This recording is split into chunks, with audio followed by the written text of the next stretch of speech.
Naghahanap ka ba na magpapabakasyonan dito sa Batangas? Ito ang hindi mo dapat mamiss sa listahan mo.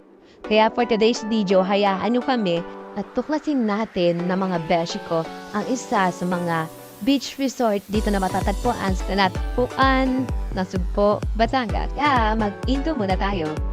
What's up mga Bessie? It's me, Ani, and welcome back sa aking YouTube channel. Kung bago ka pa lang sa aking YouTube channel, don't forget to like, share, and subscribe, and hit the notification bell button. May family outing sila Bessie Heart at in-invite nga tayo. Sino ba naman ako para tumanggi, di ba? Kaya, lalarga na kami. 6 p.m. na narating namin ang Nasugbo, Batangas mula sa Dasmariñas. Ilang minuto lang mararating na namin na Natpuan, Nasugbo, Batangas. So mga beshi, 7:30 p.m. na nga namin narating ang Natpuan, Nasugbo, Batangas. Tapos nung kumain ng mga beshi, dito na nga kami sa cottage mga beshi. So ayan, nagkukulitan na, naghaharutan na kami dito. At feeling ko, may mai-inlove na yung gabi. Dito kami sa Natpuan Beach Inay Marine Transit House. Naka-check-in. 3,500 per cottage, maximum of 10 capacity only. Dalawang cottage na ang kinuha dahil 28 person kami lahat. Discounted na yung 8 person. Siyempre, meron pa rin ipinagbabawal ang city ordinance. Bawal mag-ingay after 10. So, lahat ng video okay, speaker ay off na. Hindi na siya pwede buksan hanggang 8 a.m. Mahigpit nilang ipinagbabawal ang pag-swimming sa gabi sa dagat. Hindi naman makakaligtas ang mga pasaway dahil maya't maya merong mga rumorondang tanod.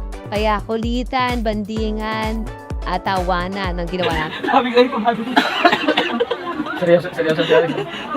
Talaga sabi, ipagkakataon ko na to. Tuwa ka ba na nagkakaroon? Papa ko, sumasya pen si kuya, di ba? O, ay dapat Alalayan mo ako ng pababata. Baba ka daw kasi. Hindi mo ba nakita tayo? Kaya pala din, ang itinibig ka sa akin ha? Yung mga inipit sa musik. Mapagalitan ka ba? Wala pa ganyan. Yan o. Kasi ito ay contact nyo. Request naman. Request daw, request.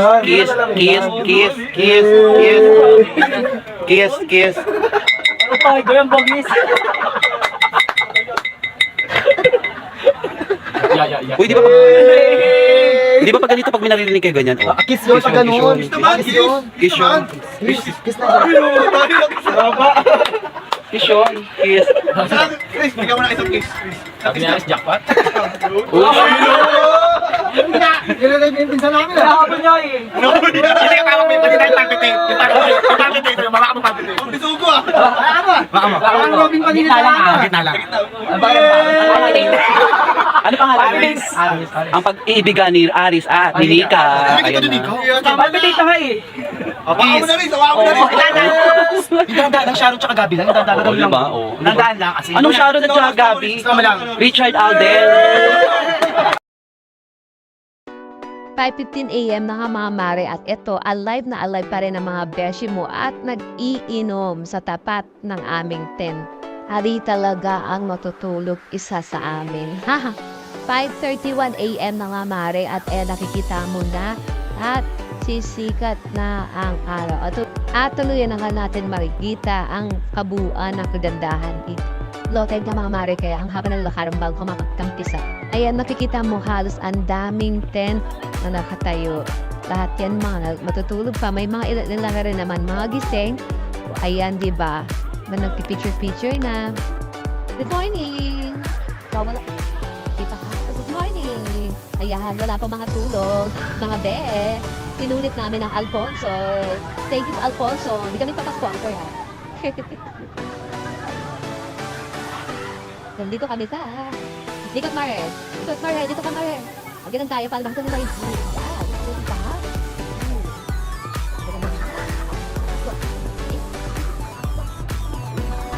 O mga Mare, anong Facebook account mo Mare para ma-invite ka nila Mare?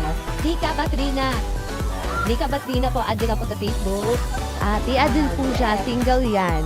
Naghahanap ng true love. Good morning! Nasugbo, Batangas. Dito kami ngayon. At kasama ko si Heart at si Nika. O, diba? Good morning!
Ayan, salamat. Dito pa rin kayo. Ngayon, uwian time na. Nakita niyo naman, Mare, kung gaano kalayo ang aming kailangan akyatin mula dyan. Since kagabi pa yan, ganyan siya. Ang daan para kang umaakit sa bundok pero sementado. Nahagard na ang ating beshi na si Heart.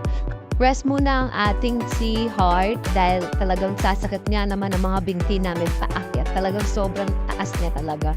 Nauna na nga yung iba naming mga kasama doon sa mga pinakataas kasi nga ang yayirapan ang jeep kung hintayin kami.